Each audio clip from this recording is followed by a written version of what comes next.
Sejam bem-vindos ao nosso espaço Caminho da Luz, dando sequência ao nosso ciclo de conferências sobre ufologia, o nosso seminário especial sobre casuística ufológica.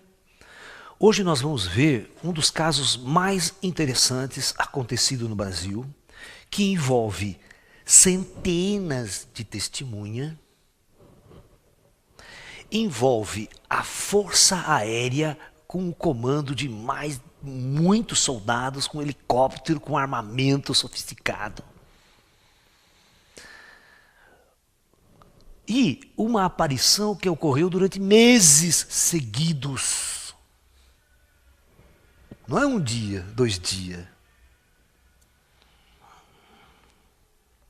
E envolveu a Força Aérea. Um comando da Força Aérea, um coronel da Força Aérea levou um comando militar para a floresta. Por causa, eu vou colocar aqui cara a cara, certinho, tintim por tintim, detalhe por detalhe desse caso, e vocês vão ver que interessante. Depois vocês vão se estimular, né, para ir mais fundo, pesquisar mais fundo essas coisas. Ano de 1977. Vamos lá, ano de 1977, na ilha de Colares. Isso no Pará. Essa é uma ilha, é uma região, nesta ilha tem uma cidadezinha. Ela é uma cidadezinha pequena, certo? Distante, muito distante da capital, de povoados mais civilizados do continente, que eles sabem que é o continente, né, por causa do rio Amazonas, ali, aquela região. E a cidade é tudo de terra. Não tem asfalto, é bem humilde a cidade. Ok?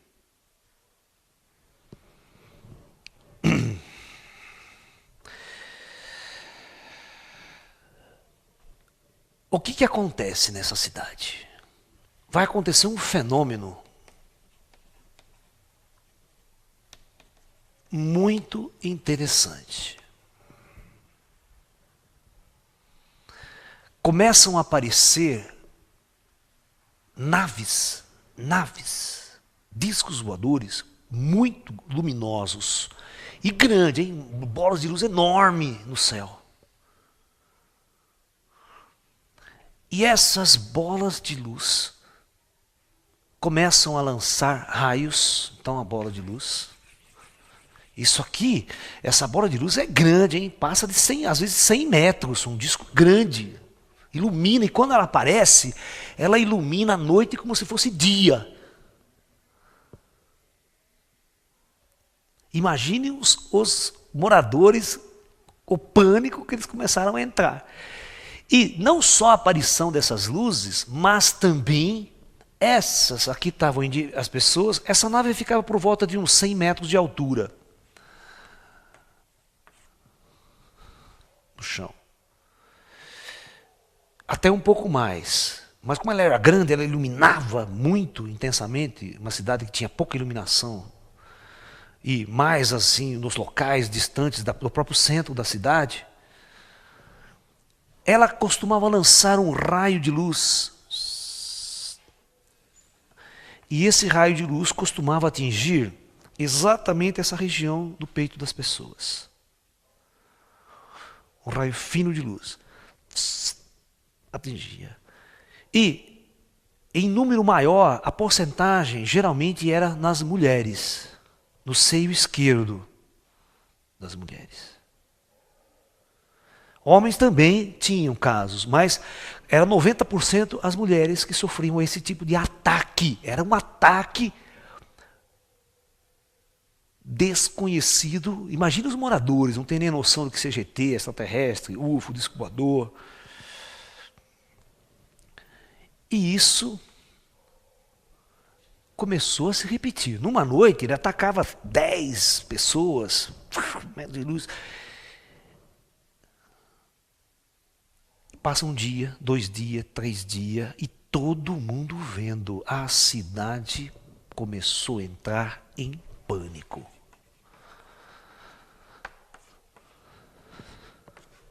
Pânico total. As pessoas não conseguiam dormir. E começava a chegar a noite, o desespero.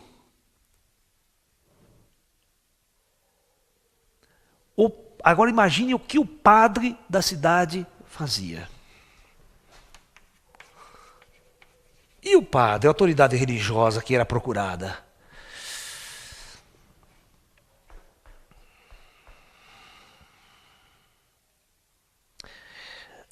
Eles começaram a ficar tão assustados, mas tão assustados com aquela luz que lançava raios. E quando essa luz lançava um raio, acontecia o seguinte, ó.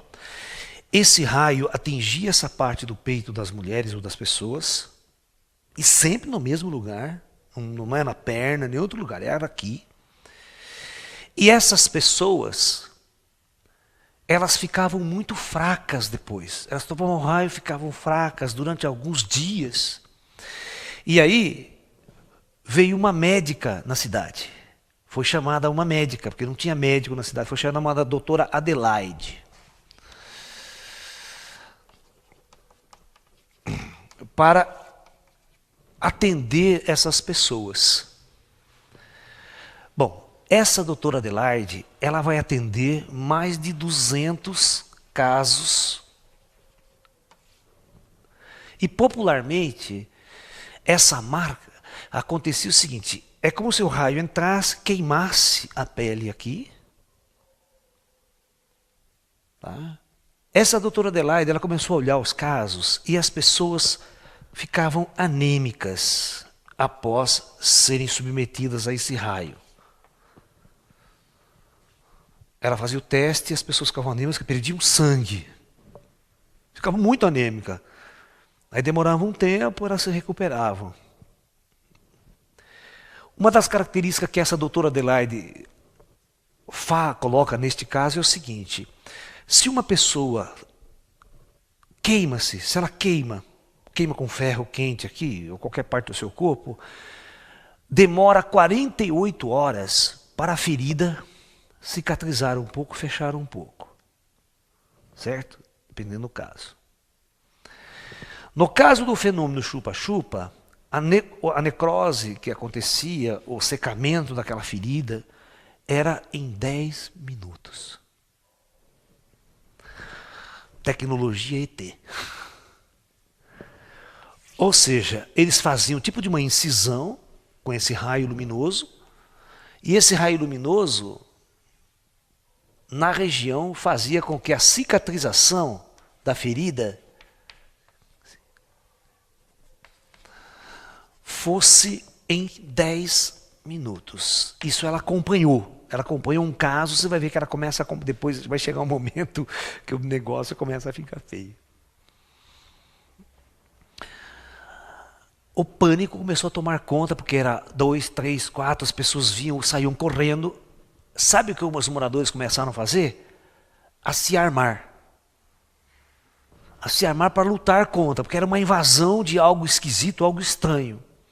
E sabe o que eles faziam? Eles começaram a ficar com tanto pânico, que eles se reuniam todos, né, em 3 casas. Juntava a população inteira, pegava uma casa que tinha um salão maior do tamanho desse aqui, juntava todo mundo para passar a noite. Tal era o medo das pessoas, tudo armado com medo. E eles não tinham luz elétrica na cidade, eles ficavam com luz de velas, rezando praticamente a noite toda. Eles não conseguiam dormir. Rezando, mas não dava outra. No meio da reza, a luz, ela aparecia lá em cima. Olha, veja bem, como aquelas casas eram todas de madeira e mal construídas, tinha as frestas, o raio de luz entrava pelas frestas e pegava o peito das pessoas. Não adiantava rezar, quanto mais rezava, mais assombração aparecia.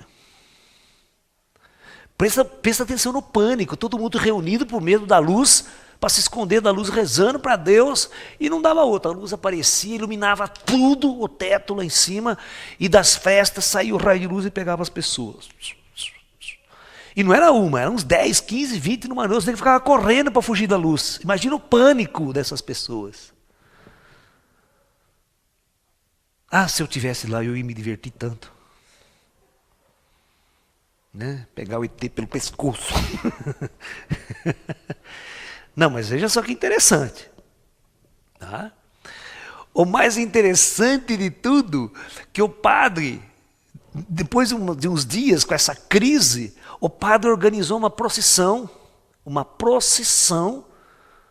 para pedir a Deus e a Virgem Maria, todas as virgens que pudessem existir, para que afastasse esse mal da cidade.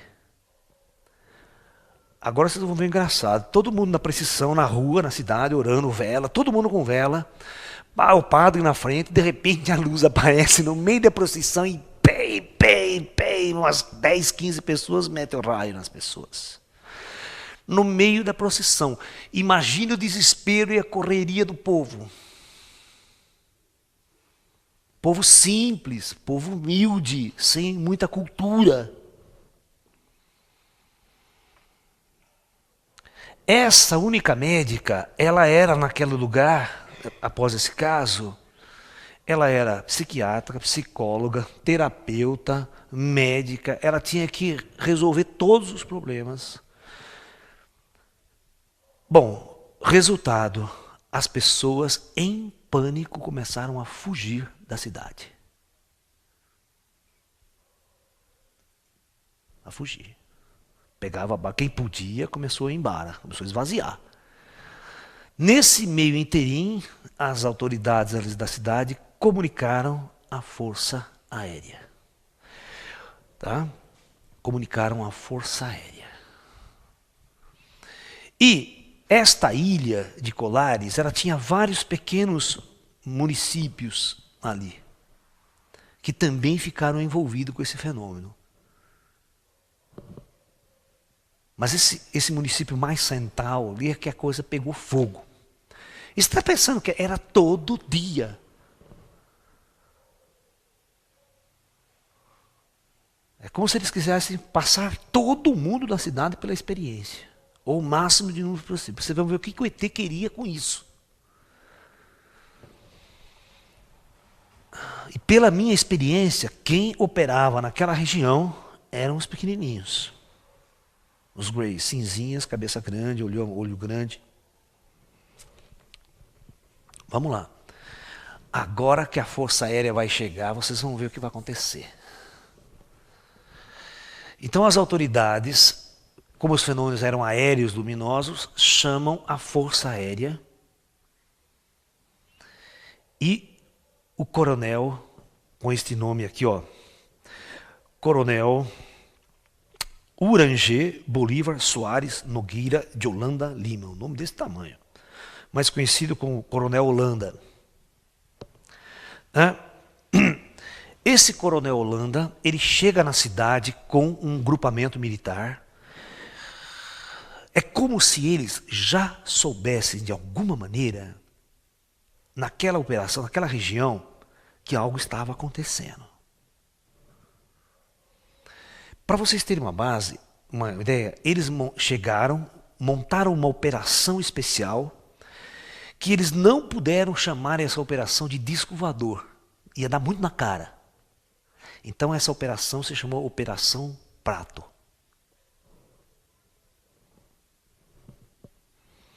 Eles chegaram na praça central da cidade, embaixo do mar, eles montaram a base do acampamento militar deles. Mas prestem atenção, eles desceram com helicóptero, com equipamento sofisticado, com caminhões que puderam vir para outro setor e tal, e eles montaram na cidade um monte de metralhadoras. Tá? Você vê o aparato que os caras levaram. E, prestem atenção, artilharia antiaérea. Os caras montaram artilharia antiaérea. Você sabe o que é isso? Esperando o quê? Eles montaram fogo antiaéreo. Fogo antiaéreo são canhões mesmo de guerra. Eles montaram uma operação de guerra contra os ETs. metralhadoras e armas antiaéreas.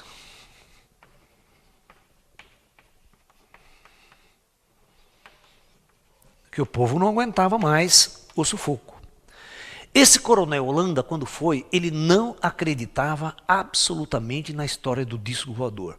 Muito menos a Adelaide.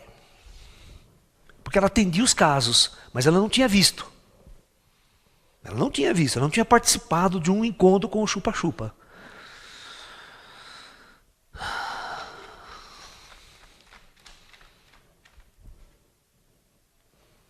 Vocês vão ver que todos vão se convencer. Um belo dia, essa dona Adelaide está atravessando a rua, à tarde, durante o dia, e baixa uma nave espetacular, a uns 50 metros de altura, enorme, com mais de 40 metros, brilhando. Ela descreve assim, uma coisa linda, ela viu os formatos, a cor, tudo.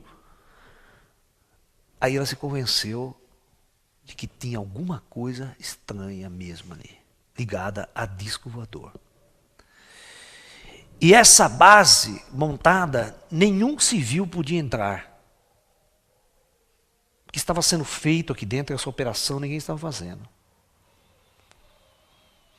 E os soldados dessa base saíram para a floresta e para os vilarejos vizinhos fazer entrevista, levar equipamento, ficar vigiando, ficar observando.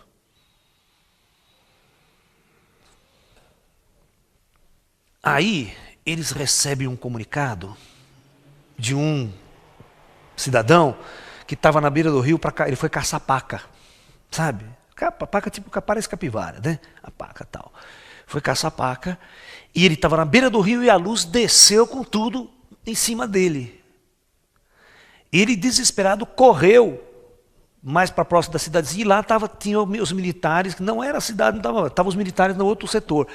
Aí o cara por rádio falou: olha, coronel, vem aqui imediatamente, é muito importante, tem um relato para o senhor aqui. Ah, ele pegou e foi. Tá? Ele pegou e foi até o setor. Quando ele chegou lá, ele não acreditava em ET. Ele já tinha passado alguns dias ali e não tinha visto nada. Mas neste momento, a luz abaixa de novo, quando ele chega mais ou menos na região onde o cara estava caçando paca, a luz abaixa de novo no rio e ele fica assustado. Ele fala que é mais ou menos a uns 50 metros de distância dele, algo enorme, mas iluminava a floresta inteira. Manja aquele negócio que aquela luz chega, desce, vira dia a floresta, que era noite. Assustador.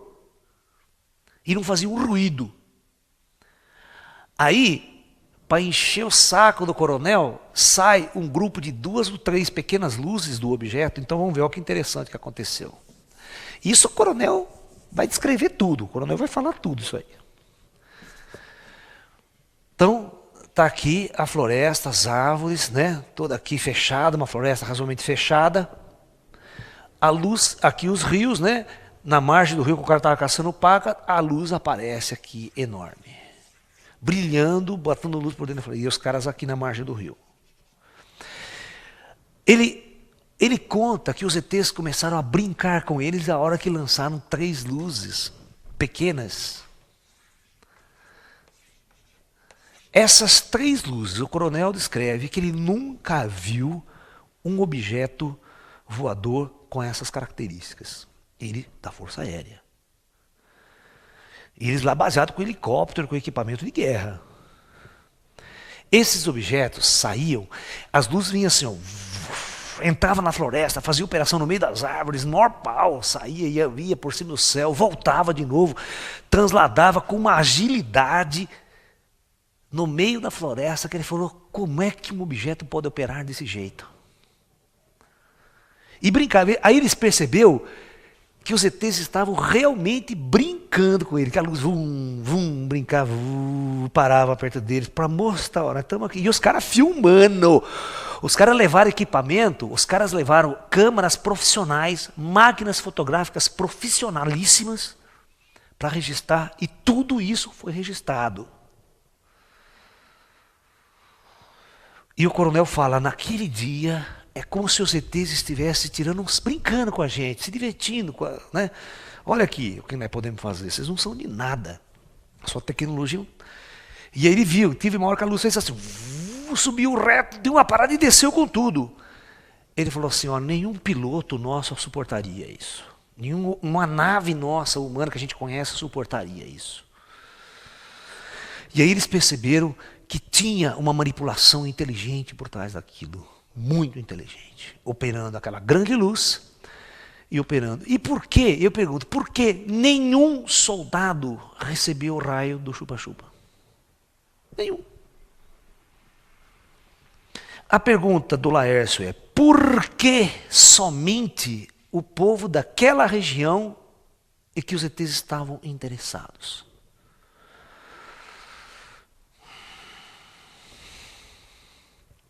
Eu costumo pensar, imagine a procissão, nego rezando e o chupa-chupa desce no meio da procissão, mandando um raio de luz, e o padre desesperado.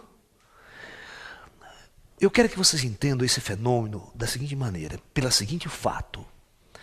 Esse fenômeno, o UFO, ele começa a desafiar a autoridade da igreja. Porque todo mundo confia que o padre tem poder, que o Deus que o padre professa tem poder. Você imagina no momento que o padre está lá liderando e ele não tem controle dessa força? Como é que fica a estrutura da crença? Vocês estão entendendo? Essa estrutura da crença. Então, são várias questões que são levantadas aqui. É como se os ETs ignorassem completamente a sua forma de ver o seu Deus, a sua religião, a sua crença. Vocês estão entendendo? Então, esse é um assunto importantíssimo para a gente discutir. Principalmente o que se passa na cabeça daquelas pessoas simples. E os militares que foram lá, durante todo o tempo, até o coronel chegar, isso aqui demorou semanas, não foi no dia seguinte que apareceu o fenômeno. Que ele viu. E durante todo o tempo ele não se convencia, ele achava que era fenômeno atmosférico, que esses ribeirinhos estavam inventando coisa, o padre, todo mundo, não é possível. Não é possível. Aí, um belo dia também, a luz veio para dentro da cidade. Né? E o coronel mandou um helicóptero atrás. Subiu o helicóptero e foi atrás do objeto. Tem a perseguição do helicóptero no objeto. Aí vai acontecer a seguinte situação. Ó. Se eu estou lá, se eu estava, por exemplo, de assessor desse coronel, ele não ia fazer essa besteira. Sorte que os ETs são bonzinhos. Por que eu não ia deixar ele fazer essa besteira? Quem veio na palestra de sábado aqui do Travis Walton? O que eu falei naquela palestra? Você não pode se aproximar de um UFO. Principalmente quando esse UFO está voando. Existe uma distância que você tem que manter desse UFO por questões de segurança. O UFO tem um motor iônico.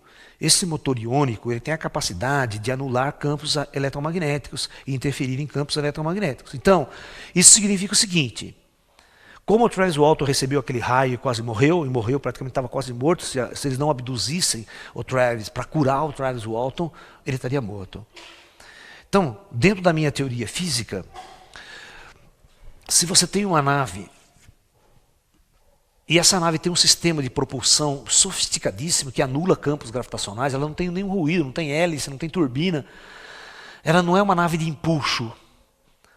Ela é uma nave com um sistema de propulsão sofisticadíssimo e avançado. E toda a luz, o fato dela brilhar muito, esse brilho que ela gera, é exatamente causado pela ionização que os seus campos de energia geram no oxigênio ao redor da nave, no oxigênio e no nitrogênio. Então essa zona é uma zona altamente carregada eletricamente, carregada com cargas negativas, principalmente, porque o ar fica ionizado, né? E a nave brilha, o espaço brilha como se fosse uma luz neon dessa daí, ó. Vocês têm que entender que o efeito UFO é exatamente o efeito quântico dessa lâmpada de gás de mercúrio. Então, quando um avião terrestre nosso, ou qualquer nave terrestre, um helicóptero, por exemplo, se aproxima, existe uma margem de segurança da proximidade desse objeto. E os ETs quiseram mostrar que você não, a sua nave não pode se mostrar. Um helicóptero voa devagar, não tem velocidade operacional. Aí, o que acontece? Quando eles começaram a se aproximar, começou a dar pane no equipamento do helicóptero. O helicóptero entrou em pane, o helicóptero começou a cair. O helicóptero literalmente começou a cair, porque os circuitos elétricos começam a entrar em pane, é tudo eletrônico. E você não pode se aproximar de um disco voador com seu equipamento eletrônico, seu equipamento eletrônico ele vai entrar em pane. E o rotor traseiro do coisa começou a entrar em pane primeiro. Aí o avião começou a rodar e descer. Eles desesperados, tal, até que quando eles chegaram numa altitude razoável, o equipamento voltou a funcionar de novo, porque talvez distanciou, saiu da influência eletromagnética e eles foram salvos. Mas por muito pouco eles não caíram e não morreram por perseguir um UFO. Vocês estão entendendo? Se eu estou na operação, eu não ia deixar o coronel fazer isso. Você não pode se aproximar desse objeto. Primeiro, você não pode dar um tiro nesse objeto. Você não sabe com quem você está lidando. Você está lidando com uma ciência avançadíssima. Você vai imaginar a arma que esses caras não têm. Nem pense em dar um tiro nos caras. Vai estudar. E outra, todo o fenômeno mostrou que os seres, eles não estavam interessados em fazer nenhum contato. Depois nós vamos ter que estudar o que é que os ETs queriam com tudo aquilo. E outra, ficou por meses na região. Você está pensando que é doidia? Meses ali fazendo essas aparições. E a Força Aérea ficou ali durante meses. Até que o fenômeno desapareceu e durante um tempo não voltou mais. Aí a Força Aérea desmontou o sistema e foi embora. Aí a população voltou e nunca mais aconteceu. Foi só num determinado período específico que nós calculamos que os ETs queriam fazer uma série de experimentações, de experiências, pegar a amostra de material de toda aquela população ou, de alguma forma, vacinar toda aquela população por algum motivo. Tem certas visões que às vezes a gente não tem. As pessoas só veem o pânico. Mas o que os ETs poderiam estar controlando que poderia sair fora de controle? Porque eles não iam em regiões muito distantes. Porque se ele falar assim, veio a Força Aérea aqui, vamos a 200 quilômetros para frente pegar outra cidade, né? Que o que tem de ribeirinho, gente morando no meio da Amazônia, está cheio. Não, eles se concentraram ali, não deram bola para a Força Aérea, não deram bola para o padre rezando, não deram bola para as pessoas rezando, continuaram suas operações, tentando o máximo possível obter o seu intento, o seu processo operacional.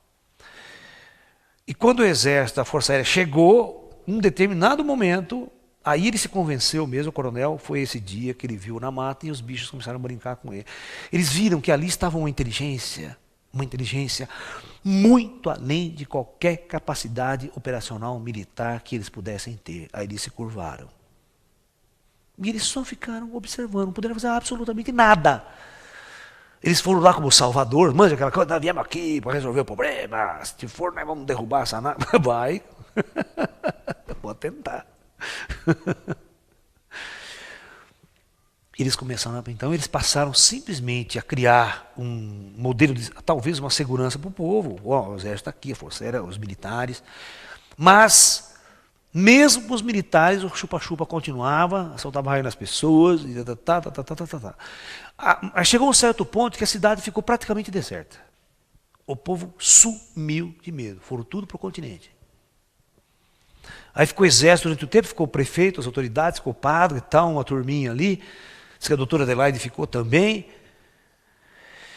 Se vocês assistirem na internet, vocês podem entrar na internet e ver esse caso, por exemplo, especial, né, no YouTube.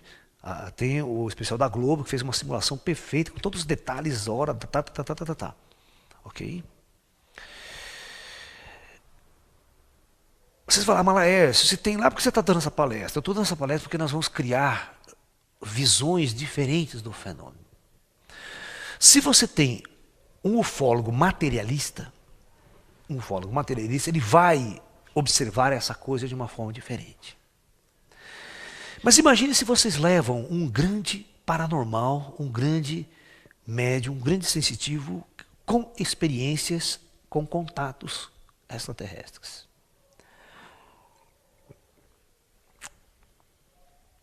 Principalmente com essas raças de pequenos, que conhece-os, sabe o modus operandi deles, sabe quem são. Então vocês poderiam ter uma experiência completamente diferenciada. Então nós podemos tirar a seguinte conclusão: nós vamos pensar de dois modos completamente diferentes. Porque na verdade, até hoje, essa operação, esse fato é inexplicável. Ninguém tem explicação. Você pode pegar todos os casos da internet, chupa-chupa, tudo quanto é site que tiver, eles só vão relatar o fato, mas opinião, por quê, como e... Eles chegavam a ser chamados na cidade de vampiros extraterrestres, porque sugavam sangue. Né? É caso para Arquivo X, né? Por filme. Então vamos lá. Vamos continuar a história. Após essa Operação Prato ser encerrada,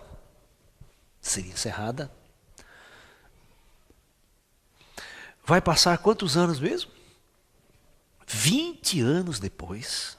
Isso foi secreto, acabou.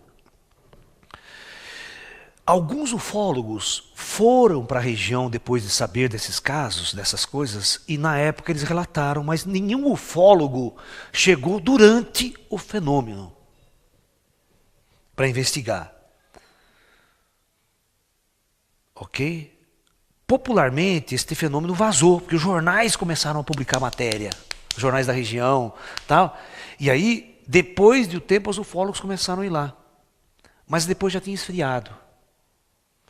Mas a Força Aérea levou uma quantidade de informação, de filmes e fotografias, e entrevista com o povo. Aí, prestem atenção. 20 anos depois, esse coronel, o coronel Holanda, ele aparece no Fantástico da Globo, dando uma entrevista curta sobre esse fato. Uma entrevista curta, não revelando muitos detalhes. Mas na semana seguinte, ou no passado um tempo dessa entrevista, ele convida 2 ufólogos, que é editor da revista UFO, de uma revista de maior circulação no Brasil de ufologia. E esse coronel Holanda dá uma entrevista, o pessoal filma essa entrevista, grava, e vai ser publicada na revista UFO, mas de todos os detalhes da Operação Prato. Só não pôde obter os filmes e as fotografias, porque isso estava na mão da Força Aérea.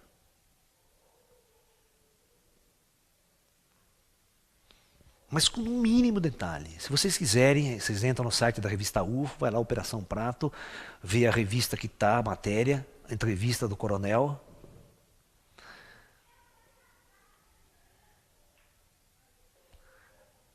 Só que, passado poucas semanas de ter dado essa entrevista, o coronel se suicida.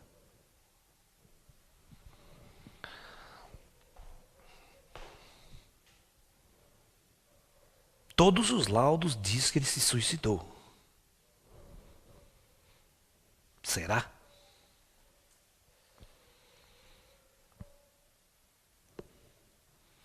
Algumas correntes, até esses 2 entrevistados, achavam que ele estava meio deprimido, angustiado. Então vamos pensar 2 coisas.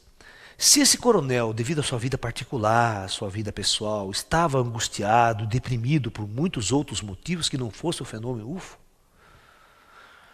e ele tivesse planejado se suicidar, por questão de sua vida pessoal, ele percebeu: você acha que eu vou levar esse segredo comigo? Então ele resolveu contar tudo, mesmo a despeito da Força Aérea o pressionar por ser secreto, por ser uma operação secreta, e achar que poderia sofrer repreensões e tudo mais, até prisão, porque quando um oficial, mesmo na reserva, quando revela questões de a ordem secreta, pode ser condenado à prisão. E nos Estados Unidos, então, é morte por traição. Geralmente isso dá pena de morte por traição. Né? Os 2 espiões que passaram todo os planos da bomba atômica para os russos, o casal Rosenberg, condenado à cadeira elétrica. Entendeu? Então essas questões mais envolvidas com o militar é muito rígido nessa questão. Então ele pensou o seguinte, tô pouco já vou me matar mesmo, né? O mundo tem direito de saber, o Brasil tem direito o que nós observamos, o que nós vimos. Esse fato aconteceu ou seja, em 1900 ele veio a público, vamos pegar 20 anos depois, né? Que ano que vai dar? 97, né? 97. Em 97 ele veio a público. E por que o ano passado é que a Globo fez esse especial da Operação Prato com o pessoal do GVS, o pessoal todo? Por quê? Porque é o seguinte, o ano passado, na verdade o ano retrasado, os ufólogos brasileiros entraram com uma petição na justiça, tentando forçar a Força Aérea a abrir seus arquivos secretos sobre ufologia. Tudo que a Força Aérea tivesse. E então foi pressão na Globo. Presta atenção, após essa exibição desse especial que a Globo fez, foi exatamente após esse especial que o pessoal da Globo foi lá em Brasília conversar com as autoridades. Nós queremos esses arquivos, vocês vão abrir ou não vão abrir? A pressão foi tão grande que a Força Aérea resolveu chamar uma equipe de ufólogos, uma equipe de jornalistas, próprio jornalista da Globo, para abrir parte dos arquivos e mostrar.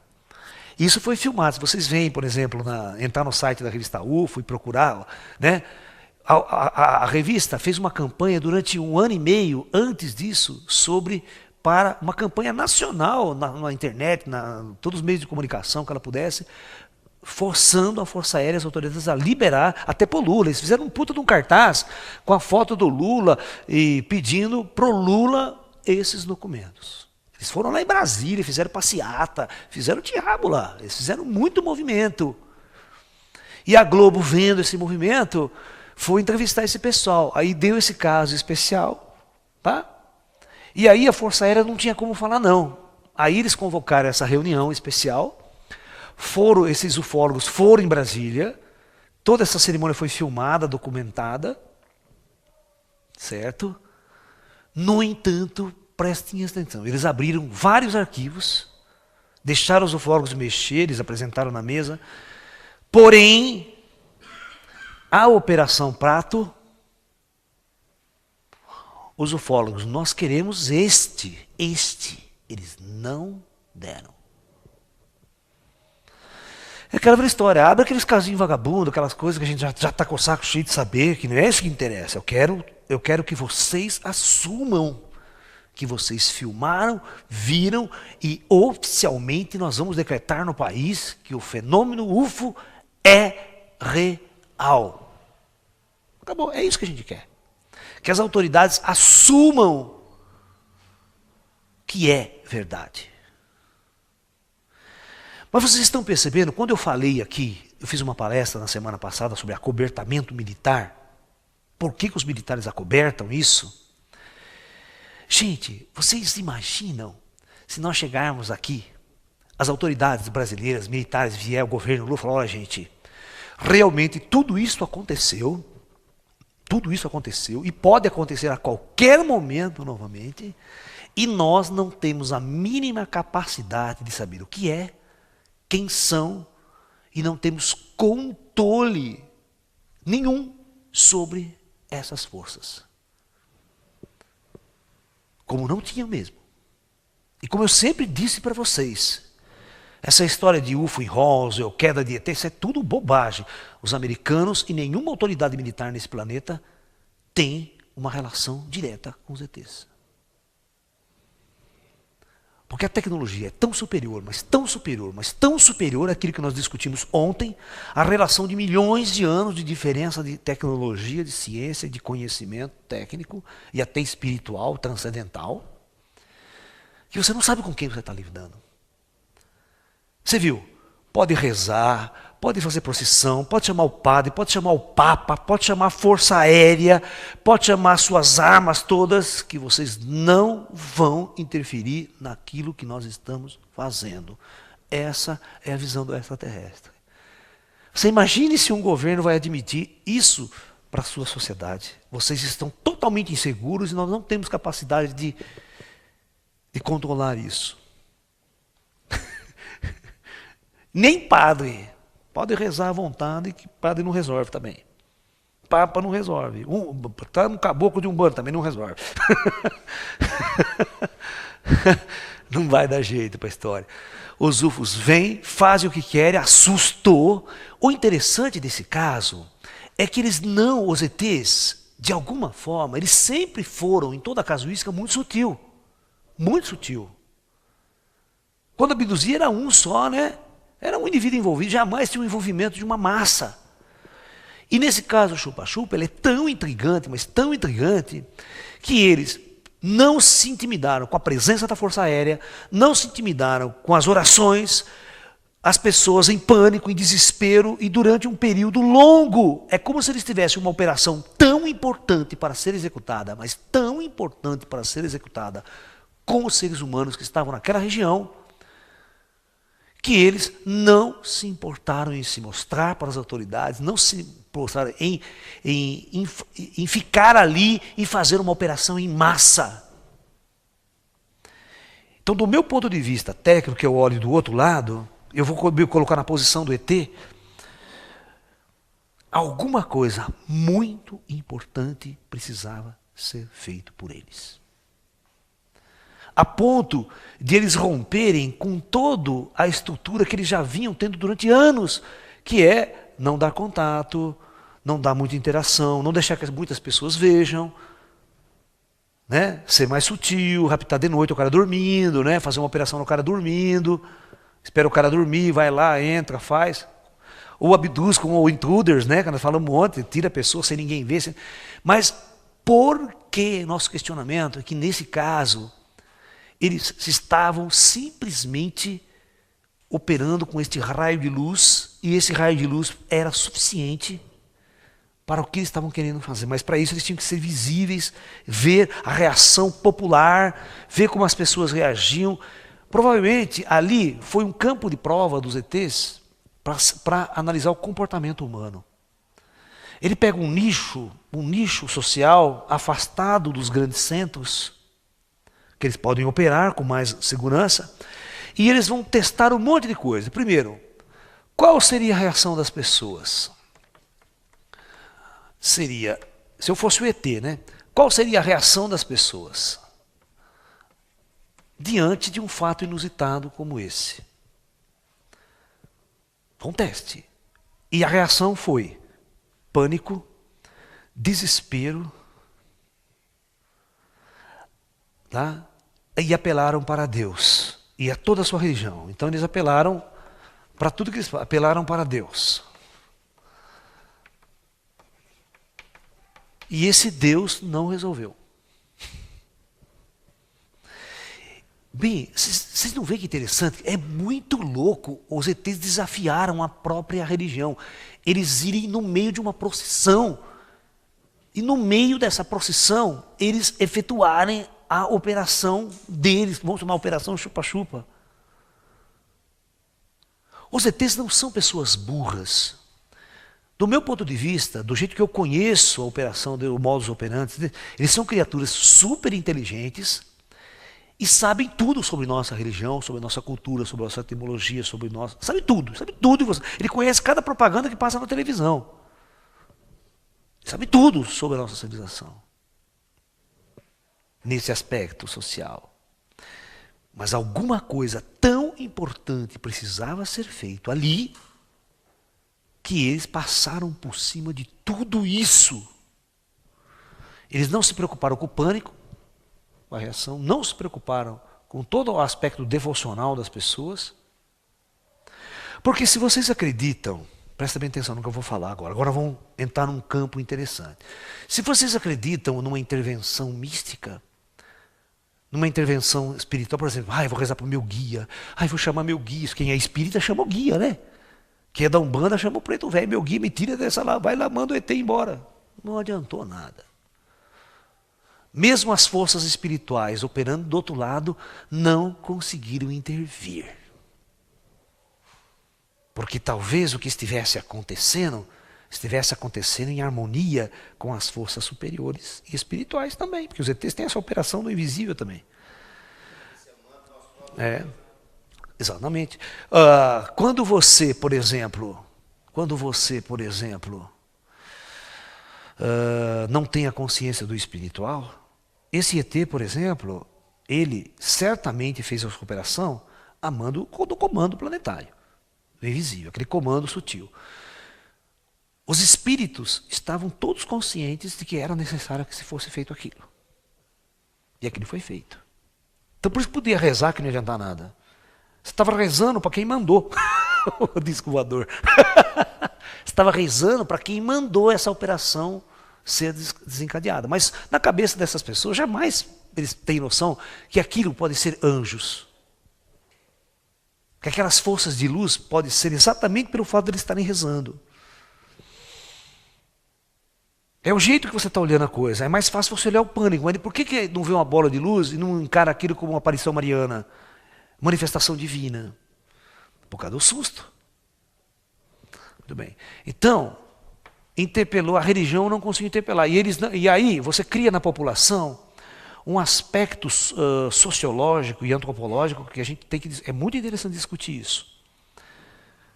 É exatamente o que nós vamos discutir amanhã, no caso de Hermínio e Bianca, nessa semana. O crente com a sua religião, com a sua Bíblia na frente do ET, e o ET não desaparecia. Ou seja, a sua religião parece que nada adiantava. A sua concepção religiosa, na verdade. Né? Então, isso tem uma argumentação muito forte que a gente tem que discutir. É como se os ETs, não é que eles não respeitassem. Algo precisava ser feito e eles tinham que passar por cima de autoridades militares, passar por cima de qualquer autoridade que fosse lá, eles tinham que fazer a coisa mesmo com os militares ali. Porque, veja bem, eles poderiam ser o seguinte: os militares vieram, nós não queremos essas autoridades envolvidas, vão parar, né? Os ETs. Podem voltar amanhã, daqui 1 mês, daqui 3 meses, né? Quando o militar for embora, é embora de novo.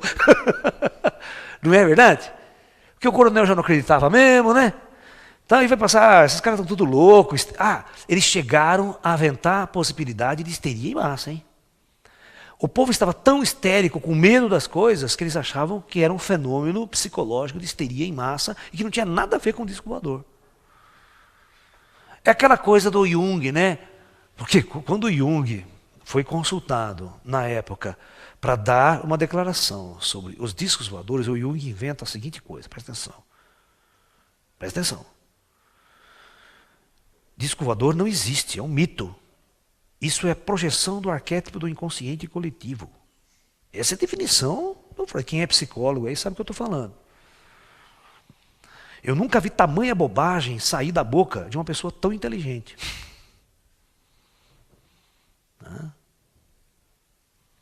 Mas, infelizmente, é assim.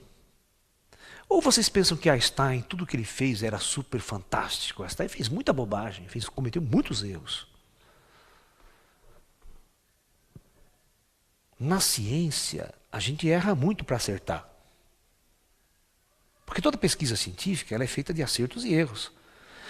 Quando você vai lançar um projeto de um foguete, quantos foguetes não explodiram na plataforma? Né? Quantas pessoas não morreram nessas explosões? Astronautas russos morreram. Americanos morreram. Você aprender, consertar o erro e fazer o certo. Então, na nossa vida, a gente vai errar muito, porque você não sabe. A ciência é um aprendizado. E a gente aprende, às vezes, com os erros mesmo, errando. Então, essas análises que eu estou fazendo, que nós estamos fazendo aqui, é uma análise muito pequena. Nós estamos tentando olhar do outro lado. Por que, que o ET passou por cima de tudo isso? Porque ele podia fazer isso que eu estou falando para vocês. O exército veio, a Força Aérea, não, vamos parar um pouco. Certamente, se o exército fica 15 dias ali e nada acontece, eles viram as costas e vão embora. É histeria em massa, tal, não é serviço da Força Aérea, chama terapeutas, médicos e tal.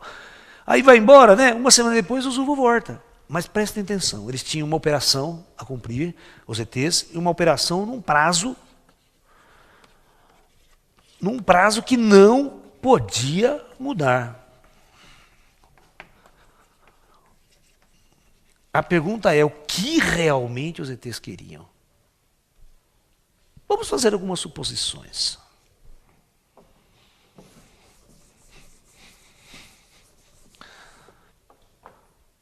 Será que não poderia existir naquela região um determinado tipo previsto pelos ETs da explosão de uma das piores doenças para a humanidade? Vocês conhecem uma coisa chamada hantavírus?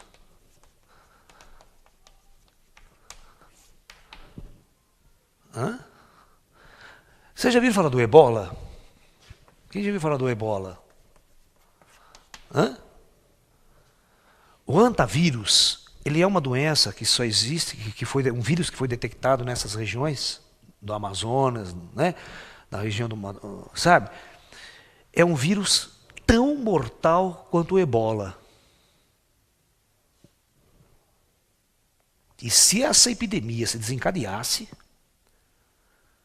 se você pegar porque se nós tivermos o problema do ebola, a gente controlou ele facilmente, por quê? Porque rapidamente os cientistas detectaram como que ele contamina o próximo. Mas ele mata você em 3 ou 4 dias. É um vírus, se você pegar ele hoje, 3 ou 4 dias você está morto, não tem cura. Raro os indivíduos que se curaram na época na África. É chamado febre hemorrágica.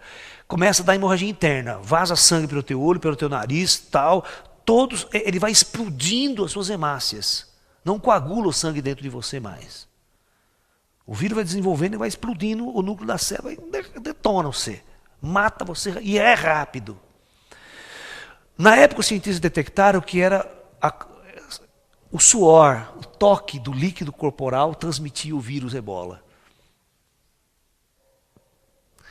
Vocês imaginem se existisse um vírus incubado naquela região, os ETs detectaram antes. E esse vírus seria tão mortal quanto o ebola e propagasse depois de um certo tempo pelo ar, como a gripe. Eu pergunto para vocês, alguém de vocês tem condições de evitar a gripe? O planeta tem condição de evitar a gripe? Nevermore, é um vírus tão violento que está no ar. Você entra num posto e começa a respirar, todo mundo. Você pode pensar, se você fizer uma análise em Limeira, todo ano, todo limeirense pega gripe. Se demorar assim, um ano ele vai pegar um resfriado, mas o nível de resistência do organismo da pessoa é que determina quantos dias aquela gripe vai ficar incubada no indivíduo, até ele se curar pela sua autocura. E outra, nenhuma gripe tem remédio. Vocês sabiam disso? Não existe nenhum remédio. Você pegou a gripe, o seu organismo vai combater, porque a ciência até hoje não descobriu nenhum antivirótico capaz de destruir o vírus da gripe. Começa por aí. Por que vocês acham que as pessoas estavam tão medo dessa gripe aviária? Porque essa gripe aviária, eles detectaram que alguns pássaros começaram a morrer no mundo e algumas pessoas se contaminaram. Ela é perigosíssima porque ela era uma gripe que se transmite pelo ar. E ela é o mesmo vírus da gripe espanhola da Primeira Guerra Mundial. Durante a Primeira Guerra Mundial, você sabe qual foi a participação do Brasil na Primeira Guerra Mundial? O que vocês sabem? Não? Então eu vou contar para vocês. Quando o Brasil resolveu entrar na guerra, na Primeira Guerra Mundial, ele lotou um navio de soldados e pracinhas em Santos, se não me engano, em torno de uns 2.000 soldados, num navio, e mandou para a Europa. Vocês acreditam que nenhum soldado brasileiro lutou na Segunda Guerra Mundial porque a maior parte deles chegaram mortos na Europa? O navio inteiro se contaminou com a gripe espanhola. Morreu quase todo mundo no navio. Quando o navio chegou lá, ele tinha que ficar em quarentena, não podia descer ninguém. E não tinha remédio. Essa foi a brilhante participação do Brasil na Primeira Guerra Mundial. Parece um castigo, né? Daqueles que estão fazendo a guerra, não é verdade? Vocês vão lá para matar os outros, para destruir, se ferraram no meio do caminho. Uma arma tão sofisticada, desconhecida, arrasou. A gripe espanhola, na Primeira Guerra Mundial, ela matou quase 10 milhões de pessoas. Era um negócio absurdo, não tinha controle. Não tinha controle. Matou mais a gripe espanhola do que a própria guerra. Vocês sabiam disso? A gripe espanhola, ela matou mais do que a própria guerra, do que a Primeira Guerra Mundial. Eu posso pensar de um jeito possível, porque as pessoas sempre olham o ET de um jeito negativo, né? Vamos pensar se essas inteligências estivessem detectando um vírus da classe do antavírus que rapidamente estava contaminando aquela população e rapidamente poderia se tornar virulenta, aérea, né? E sair do controle. Por isso, eles tinham que isolar toda aquela população. Tem que pegar todo mundo, e rápido, e muito rápido. Vacinar aquelas pessoas, tirar a amostra de sangue de todo mundo, fazer um remédio rapidíssimo e controlar a situação. Porque eles são cientistas avançadíssimos, eles detectam uma coisa muito antes que pode acontecer. E a nossa ciência estaria muito aquém. A gente até começa a se perguntar, eu começo a perguntar uma coisa, você que é médico, você deve ter estudado isso na sua faculdade, quem é infectologista tem essa visão, a peste negra na Europa. Você sabe que até hoje as pessoas, os cientistas, falam que a peste negra que detonou a Europa era a peste bubônica. Mas você sabe que eles não têm certeza até hoje, né? Porque até hoje você não tem, na verdade, você tem só registros, né, históricos. Acontecia isso, ficava preta a pele, papapá, era a peste negra que escurecia, ficava preta, né? Dava manchas, feridas pretas do corpo e tal. Tinha uma ocupação que os cientistas se associaram com os mesmos sintomas da peste bubônica, né, que era transmitida pelo rato, aquela coisa toda. Mas se não me engano, parece que a peste ela não é só transmitida pela ela tem um ciclo que a pulga transmite, mas depois ela fica aérea também, né? O vírus se transmite por parte aeróbica. A gripe, essa peste negra, na época, imagine a Idade Média, sujeira pra caramba, ninguém sabe o que é vírus, o que é bactéria, o que é micro-organismos, né? Tentando curar com reza, morria padre, morria todo mundo, família, rei. O pior é que era uma doença que atacava todo mundo. Só tinha um jeito de você escapar da peste negra, era isolar-se. Você não podia entrar em contato com a população. Os focos, onde tinha tido foco, você pode fugir. Inclusive, né, um dos grandes médicos que atuou durante a peste negra, perdeu toda a família dele, filhos, esposa, foi o Nostradamus. Nostradamus foi um dos médicos que curou muita gente. Mas você sabia que ele tomava 8 a 9 banhos por dia? Ele tinha uma asepsia dele mesmo. Isso talvez o ajudou a curar. Porque nós sabemos que a sujeira atraía a pulga, atraía o rato, e aquilo era um mecanismo de transição. Mas uma coisa muito louca, aquela peste era tão violenta, a gente sabe que a peste era tão violenta, mas tão violenta, e de vez em quando tinha algumas pessoas que não morriam, que tinham uma resistência natural.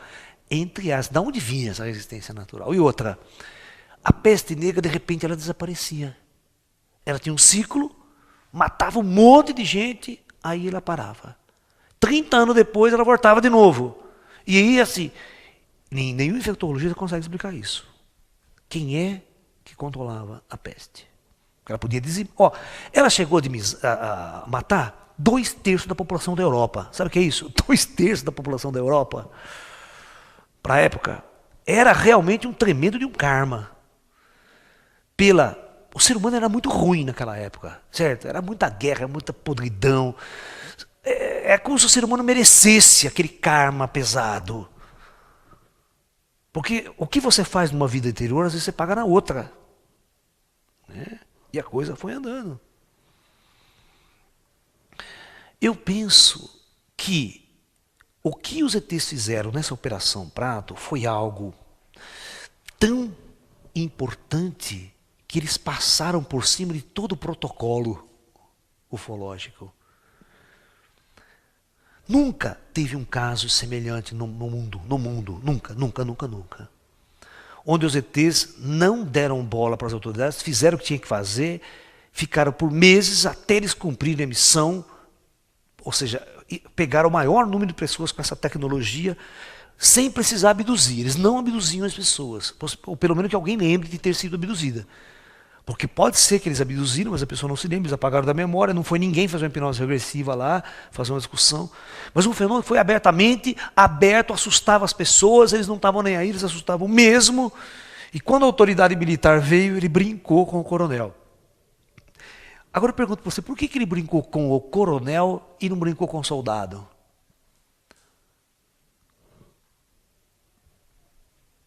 Porque ele sabia que ali estava o coronel. Não.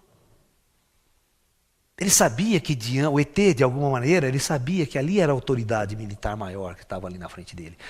Aí ele brincou com as luzes. E as luzes chegavam a passar a metros de distância deles, assim, aquelas pequenas que corriam na floresta. Eles ficavam loucos, mano, o que é isso?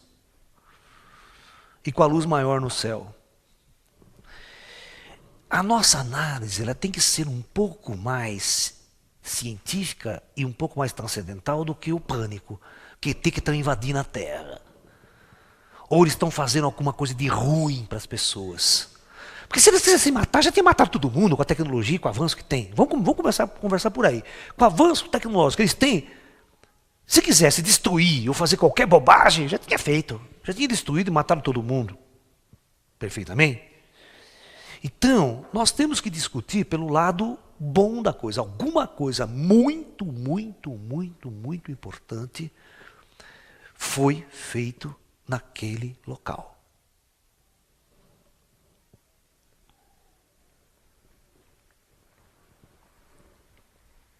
E outra coisa muito importante, eles só queriam as pessoas daquele local. Nós não temos nenhum registro de chupa-chupa em nenhum outro lugar do Brasil. Tem algo semelhante ao chupa-chupa no Ceará, mas foi algo completamente, um ou outro caso, sumiu. Não foi algo que ele invadiu, ficou semanas, tal, você está entendendo? E esse caso chupa-chupa do Ceará ainda não está muito bem contado. Então, essas nossas análises, elas têm que ser observadas por esse ângulo mais superior. O que, na verdade, os extraterrestres queriam. Óbvio, gente. Algo de mal. Presta bem atenção, com a avançada ciência e tecnologia que eles possuem, imagine as armas que esses caras não podem carregar, não?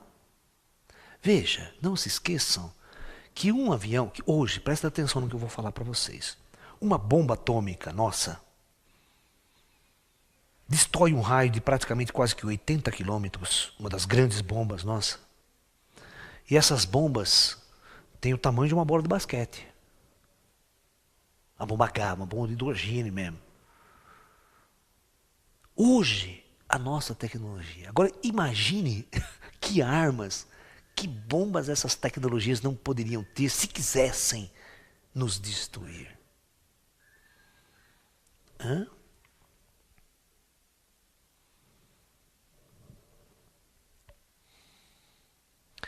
Então, certamente, eles não estavam lá para uma operação do mal, destruição, ET ruim, invasor. Ah, mas eles são antiéticos.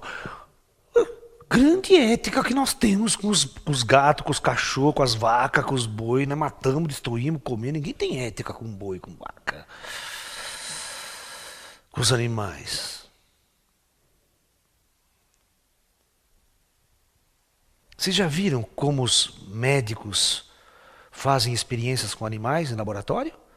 Vocês viram como os veterinários fazem experiência na USP com os animais, cortam, abrem eles vivos, fica lá aquele cachorro com o cérebro aberto. Se você vê aquilo, você quer matar o médico. O que faz com os macacos? É uma tortura. Você já pensou você levar um cachorro e os caras quebrar a perna desse cachorro só para aprender a engessar a perna do cachorro? Depois, se faz isso, até hoje. Interessante, né?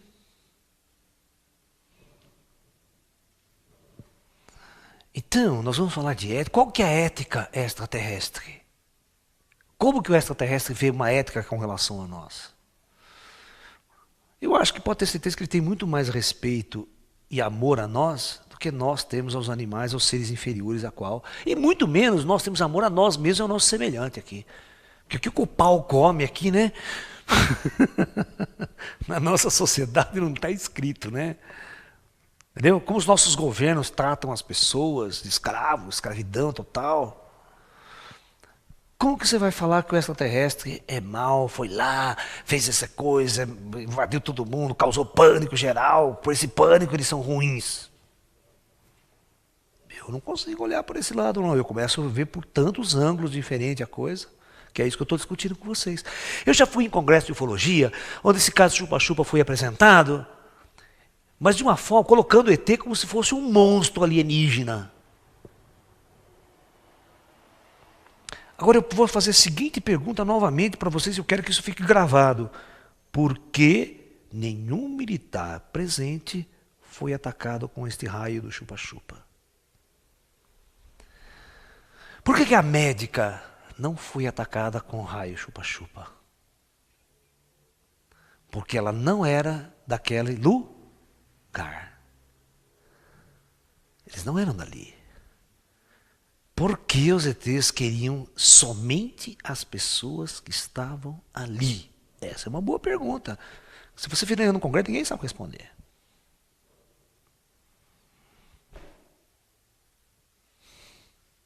Então, alguma coisa oculta e especial tinha naquele lugar e naquelas pessoas que precisavam de uma intervenção extraterrestre. De uma intervenção extraterrestre sem precedentes na história da ufologia mundial. Você pode correr a ufologia em todos os casos, nunca os ETs fizeram isso. Desse jeito, dessa forma, desafiando. Agora eu pergunto para vocês, eles montaram baterias antiaéreas, metralhadoras, por que eles não levaram arma e começaram a atirar e derrubar o treco? O próprio coronel percebeu que ele estava diante de algo que ele não podia fazer isso. Ele não é burro. Né? É aquela velha história. Se você é baixinho, desse tamanho, fraco, vem um puta negro maçudo de 2 metros de comprimento, lutador, não sei do que, você vai botar a cara com o bicho? É assinar atestado de óbito, não é? Então, um bom general tem que saber quando recuar e que tipo de inimigo está enfrentando, senão ele é burro. Já dizia, quem de vocês já leu, né, o Sun Tzu, o Senhor da Guerra? Hã? É um livro. É um clássico chinês, sabe? Do general Sun Tzu. Hoje, por exemplo, esse livro é um livro meio zen, né? Todos os empresários, todo mundo é obrigado a ler esse livro, porque esse livro tem altos toques de como coordenar uma empresa, como fazer isso, como coordenar a sua vida. E ele tinha um manual de como fazer a guerra. O Sun Tzu, né? Você está entendendo? Então, lá você vai ler exatamente isso. Para você entrar numa guerra, primeiro, você precisa conhecer as forças inimigas. Você tem que conhecer o potencial do inimigo.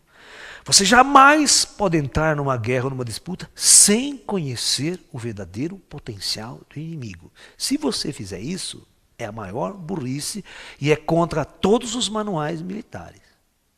Eu quero ver a história. O Iraque, os Estados Unidos vai atacar o Irã. Ele só vai atacar o Irã se ele tiver certeza absoluta que o Irã não tem nenhuma arma nuclear. Porque se tiver, ele vai cometer o maior erro de toda a sua vida, né? Ele vai perder milhões nessa jogada. Porque a hora que o Irã jogar uma bomba nuclear em Nova York, o estrago vai ser irreversível. Isso seria o quê? Um mau passo militar. Um erro gravíssimo cometido por uma falha de você não avaliar o potencial correto do inimigo. Então, é o caso do coronel. O coronel chegou diante. Outra força dessa, equipamento sofisticado que eu nunca vi, só pode ser extraterrestre. Eu vou dar um tiro nesse cara? Você está besta. Então existe um momento que você tem que aprender a recuar diante de uma batalha. É isso que o Sun Tzu fala. Você tem que aprender a recuar. Saber a força que você está enfrentando.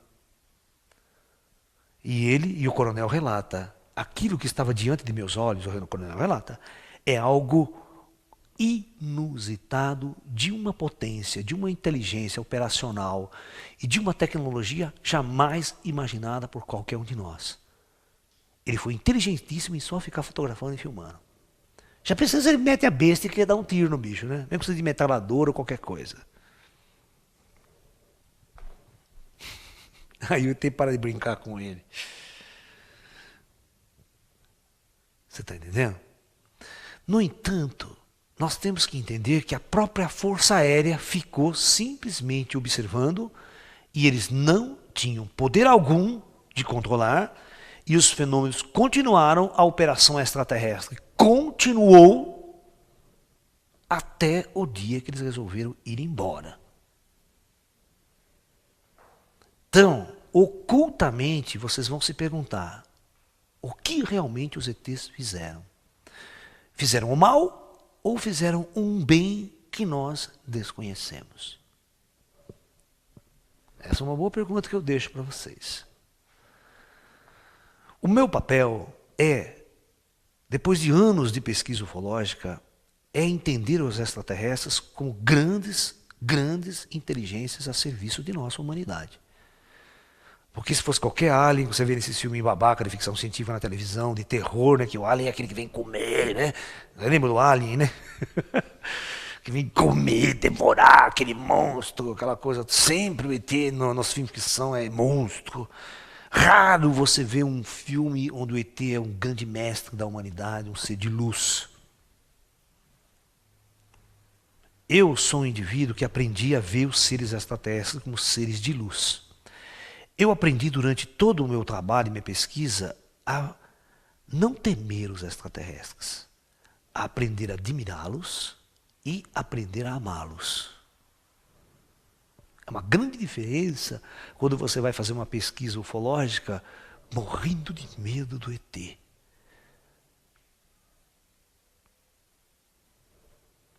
Eu acho isso muito importante. E eu tenho certeza na época, como foi em 1977, eu estava no segundo ano da universidade, da Unicamp. E não se esqueça que foi em 76 que eu comecei a fazer as pesquisas com o senhor Wilson, aqui de Limeira. Eu era um ufólogo naquela época, eu fazia o diabo, eu fuçava tudo. Eu garanto para vocês, se tivesse sido aberto esse negócio lá, eu tinha ido para lá. E falava, pode me chupar, se for uma loirona bonita. Sou lá besta, né? Brincadeira. Né? Certamente eu ia ficar, eu fuço mesmo, eu não tenho medo. Eu não tenho medo. Não tenho medo e vou falar para vocês que eu já enfrentei cenas semelhantes. O objeto aqui, eu vou contar para vocês no sábado. Não percam. Né? Aqui em Limeira. Então, existem fenômenos acontecendo aqui em Limeira. E esses fenômenos acontecem, que eu presencio e pesquiso desde 82. Ou seja, desde 77 que eu investigo. Mas o que aconteceu conosco foi a partir de 82. Mais intensamente.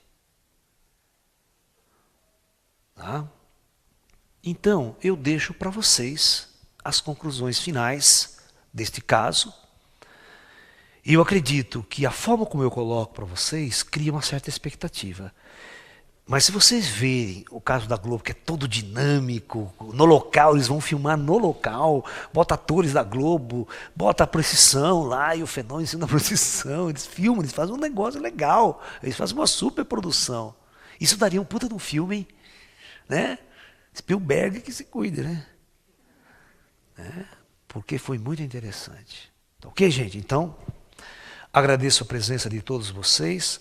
Deixa eu ver se eu esqueci de falar alguma coisa. Não, não, praticamente acho que eu falei tudo que eu tinha que falar. Né? Então, muito boa noite, até um próximo encontro. Namastê.